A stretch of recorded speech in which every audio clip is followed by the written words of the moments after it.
Hello and welcome to the Black Hat Bushcraft channel. I'm Matt Mercer and I appreciate you taking the time to tune in for this video today.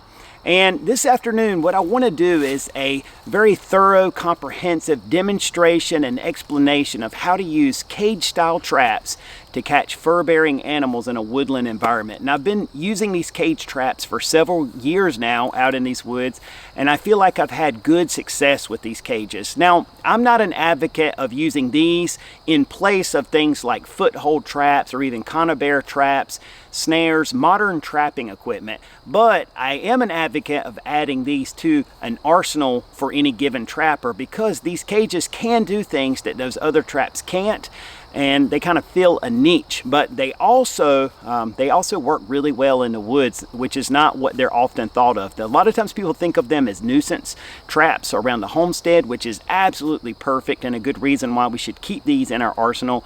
But again, you can bring them out in a woodland environment where maybe you don't want to catch the neighbor's cat, or if you have a lot of cats and things like that, and you don't want to catch them in a foothold trap.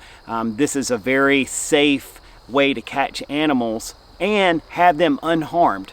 And another aspect of cage trapping is live food never spoils. So once you catch an animal in a cage like this, you can easily transport it and you can keep that animal alive, just keep it fed and watered until the time that you want to dispatch it and use it for food. So that's also another very valuable aspect of a cage trap on a homestead for food or fur trapping in the woods. So I'm going to go over today how I set these traps. Hopefully we'll see an animal in the trap. We'll talk about everything from how to set the trap to how to release an animal if you choose to do so. So let's get started on that right now.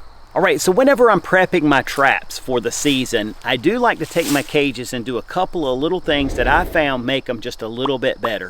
And the first of those is, when possible, I like to add a bait tube in the back of this cage. And this is just a piece of about 3 to 4 inches of PVC. It's not, a perfect length. It's just cut a piece of PVC off approximately 3 to 4 inches in length.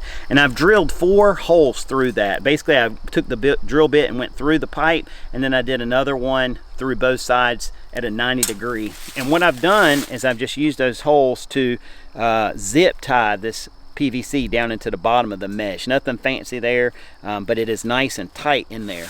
The reason I've done this is a lot of times when you just pour cat food down in a trap, if it rains, the stuff gets just totally soggy and you have to come back and replace your bait.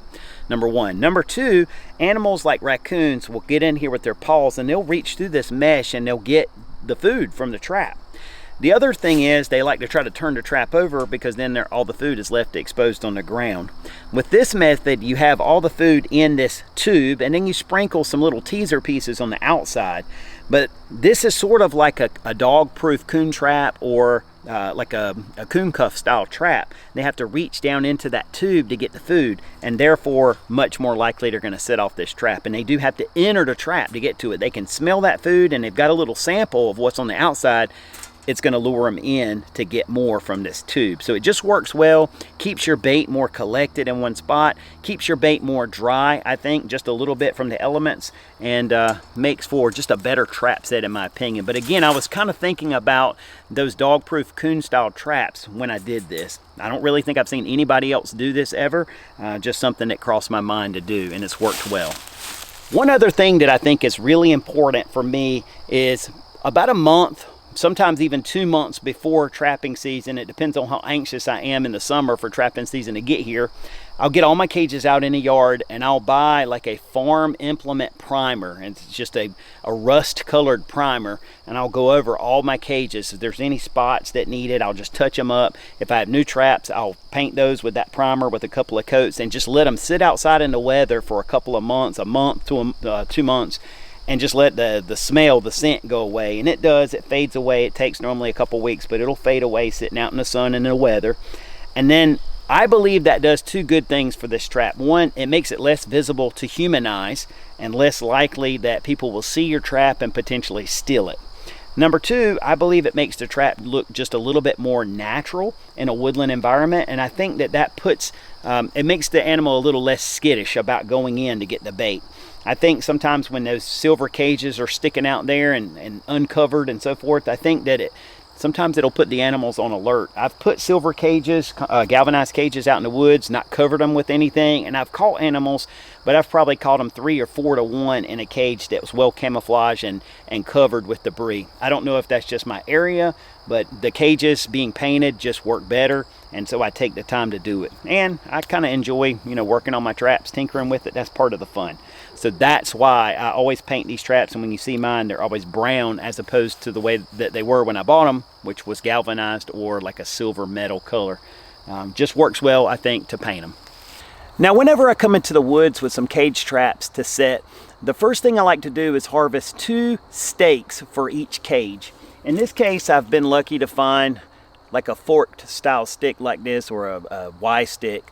And if you can get those, they're great, but it can just be a straight stick also. But we're going to use these to stake down our trap and just prevent any problems if the animal tries to climb on top of the trap or push it over to steal your bait. This just gives you a little bit more solid set. The other thing I like to have is just a straight stick, which I'll use over and over for these traps. I'll actually keep this in my trap basket when I'm setting cages. But this just goes through here and it holds your door open. So when you're working with your trap, you can get up in there and put debris in there and things like that, which you'll see in a few minutes. But a straight stick is very valuable for these types of traps. So that's all we need, and we can harvest that in the environment when we're trapping, and we're ready to get started. Let's set this trap. All right, so once I find a location where I want to set a trap, the first thing I do is I made it to the ground where I'm going to set that trap. And the way I do that is I just slide the trap back and forth, and the bottom of this grate on the bottom of the trap kind of works like a grater in a sense, and it kind of tears up the ground and leaves and debris which kind of come up through the floor and help to cover that grate. That's really important, as we want to cover that floor. When an animal walks in here, we don't want him to feel these metal grids with his paws. Because it'll be more alerting to him, alarming to the animal. We want it to feel like leaves, pine straw, dirt. We want it to be natural. That way he won't hesitate to come in. So to do that, you just take this trap, just run it back and forth as you see. And I can already see some leaves and debris and stuff coming up through the floor like that. That's looking pretty good already. Right, that should do. And so now what I'll do is I'll just fill in the trap with more debris to help make it that much more natural on the inside. All right, so I'm going to open up this trap door. I'm going to use this straight stick that we talked about and lock the door up. Now I can get some debris in here. I am not currently wearing gloves, but I have never worn gloves really, maybe more than a few times doing this, and it's never really affected anything, so I'm not too worried about it. My scent is all over this trap anyway, if the truth be told about it, so I don't think this little bit's going to matter.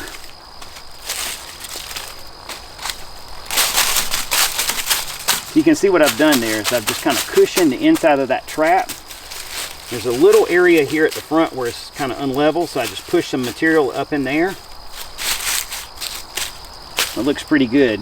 What I'm going to do now that I'm happy with the way the trap looks is I'm going to stake it out. All right, so what I'm going to do is take one of these stakes here, and I'm going to just go through the grid here near the front of the trap. And I'm going to use just a mallet here that I've collected off the landscape and drive that down into the ground. Now about a 45-degree angle is really good for this. It kind of holds the trap in place and just makes it hard for an animal to roll this trap. And that's really all I'm trying to do. It's just prevent it from rolling over. Now I'm going to come back on the back corner and put the other stake in. All right, and so this is the opposite side and on the back corner. And I'm going to just tap this in lightly.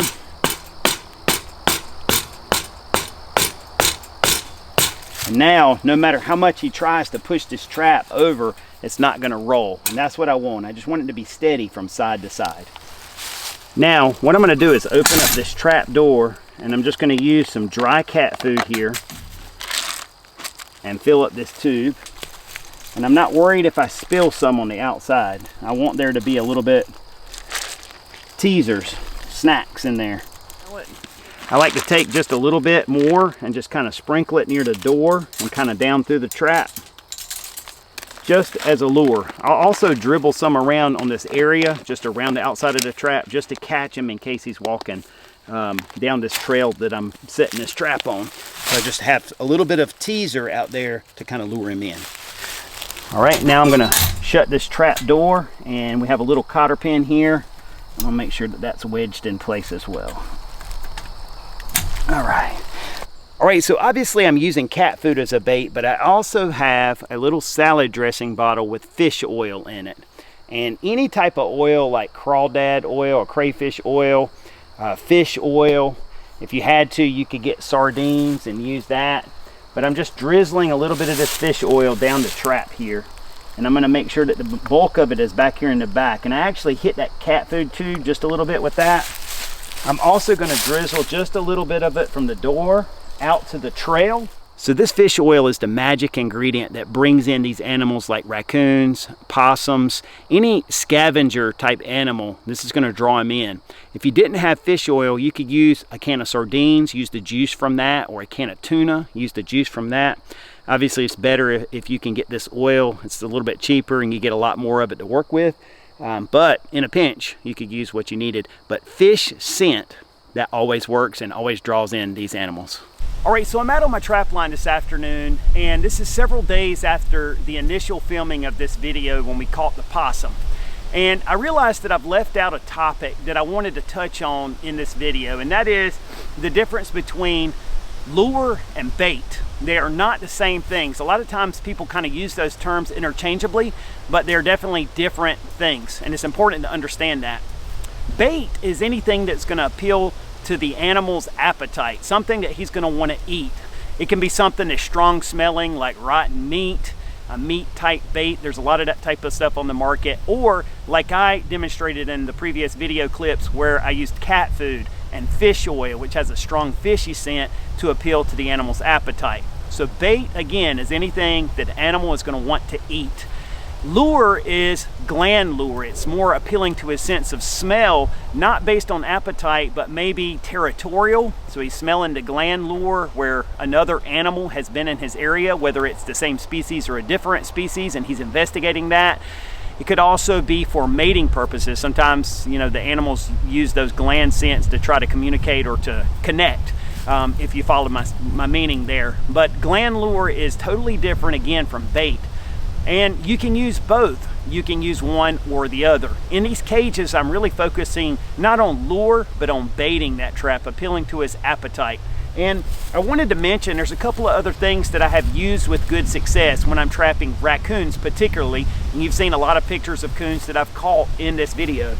Something that you can use in place of fish oil is just a simple, cheap maple syrup or table syrup like that, because raccoons love sweet stuff.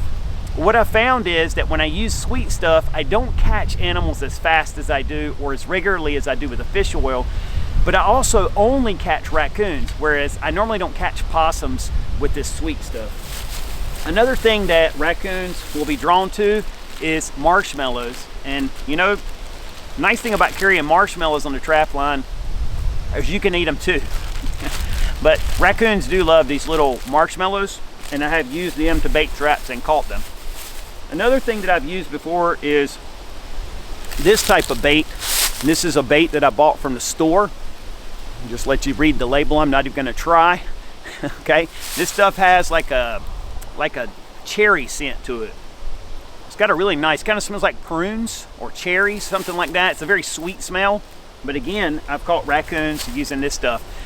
I don't really buy that stuff much just because I catch them on other things that I can buy in bigger containers than this, and this costs more. So I can just buy stuff from the grocery store. That's why I tend to not buy that. Marshmallows, maple syrup, fish oil really is the go-to. Sardines, fish oil, cat food, they'll catch anything just about. So I just wanted to throw that extra information in there about the difference between bait and lures and talk about a couple of other options that are specifically targeting raccoons. All right, so at this point now, we're ready to cover this trap with debris. And I don't want to tamper with where I put the fish oil.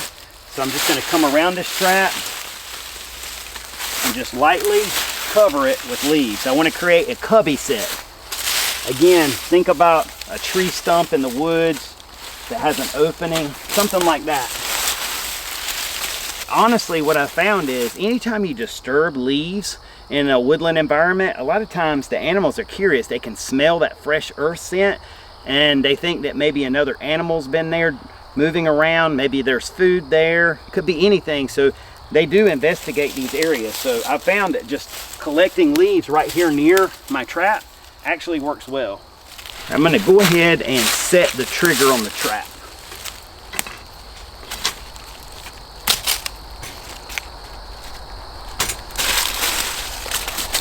So just before I get too carried away with covering up the trap, I've made sure to set it.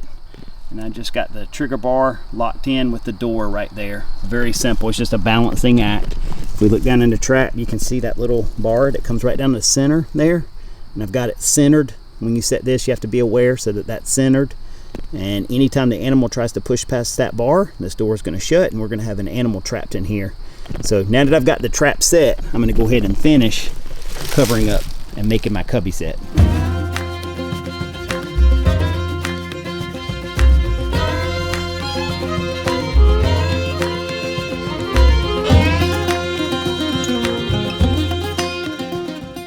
All right, so there's the finished set. It is a cubby set. And if you were just walking through this area, you probably wouldn't even notice this. It's off the path just a little bit. And it just kind of looks like a tree stump here. And there's the little opening, which will take him down to the bait, lead us to a trapped animal. I'll show you this other side here. I've chosen a really good spot for this trap. It's right here on a little ditch. And it's at the intersection of a trail, a very prominent trail where the deer are coming into the woods. So just a really good little set here. I've left the back open just a little bit, just to let scent come out. Might be hard to see that, but just a little bit of scent there coming out, I'm sure. But this should definitely lead us to a trapped animal. I would say within 72 hours. Normally when I set these, the first night, sometimes I'll catch, but it's a lot of times the second or third night that I tend to catch something. And sometimes this as much as a week. But this set has worked for me and produced animals over and over again. So we're gonna leave this one set and we'll find out, hopefully in the next day or two, and I'll let you know how many days it takes to get one. All right, so welcome back for day 2. This is the morning after we set this trap. So yesterday was Sunday afternoon, we set the trap. Monday morning, we have an animal in the trap. And when I came down the trail here, I could see that there was an animal in because the door was closed. But I could also tell it it's an opossum, most likely because the trap is still semi-covered with debris. Whereas if it was a raccoon in the trap, there'd be very little or no debris on top of the trap because the raccoon will pull all that stuff in there, create like a nest inside the trap when he's in there. So the possum gets in there and he just kind of, he'll try to get out, but he's kind of chill in there. So anyway, let's take a look at this animal and I'm going to show you how to safely release him. All right, so there you can see the trap. It's still mostly covered with debris. I'll give you a quick look at the animal down here in the cage. You can see that possum back in there. He's just kind of chilling. That's what they often do. These animals are nocturnal, so of course his nature is to sleep during the day. I think he was asleep when I got here, and I've woke him up.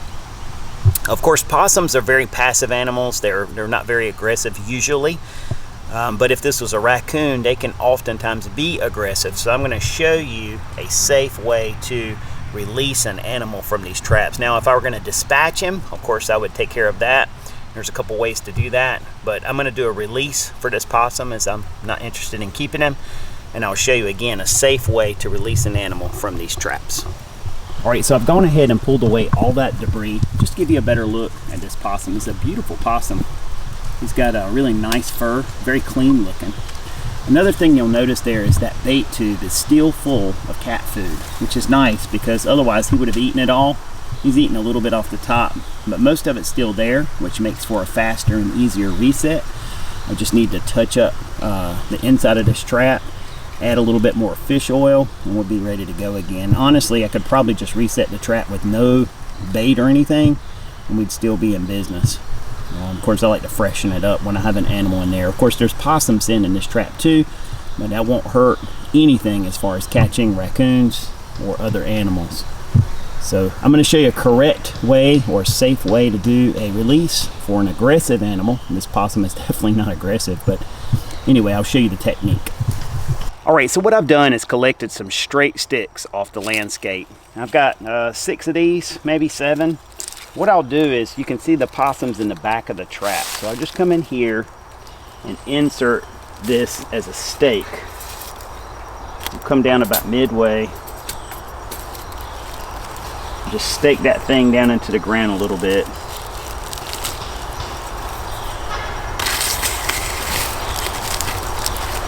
And that's going to segregate that animal to the back of the trap so that he can't get to the front where I'm going to be putting my hands.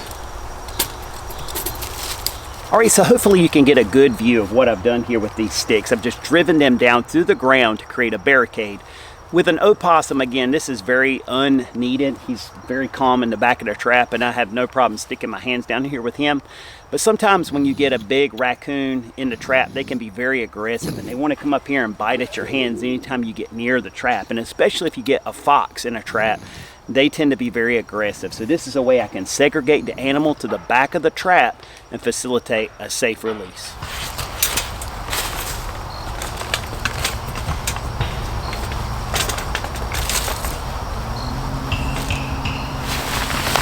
Now all I have to do is just pull these stakes up.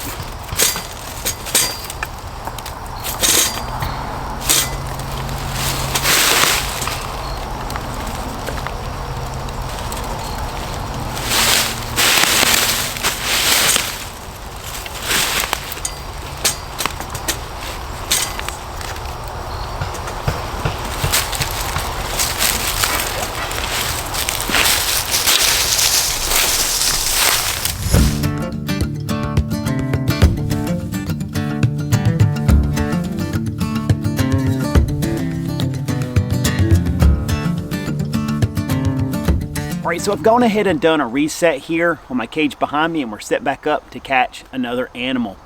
Just to kind of sum everything up, one of the main things that cages are good for are trapping in an area like a homestead where you may catch a domestic type animal like your cat, for example, and you don't want to take a chance of injuring that cat with footholds or trapping your neighbor's dog, so forth. In that type of trap, a cage will allow you to catch fur-bearing animals for meat or a fur in a cage, and yet be selective. So once you catch that animal, if it's not an animal you want to keep, you can release him, no harm, no foul.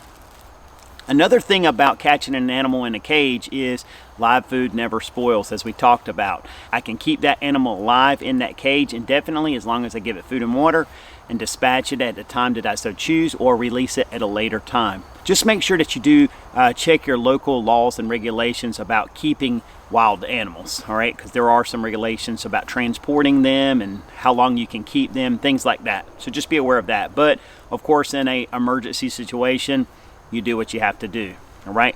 The other thing that's really nice about cages is if you have kids, it's a great way to introduce them safely to the world of trapping and kind of get them excited about it, take them into the woods. It's very easy for them to learn this type of thing, and then they can gradually step their way up to a little bit more involved trapping using footholds and other modern style traps.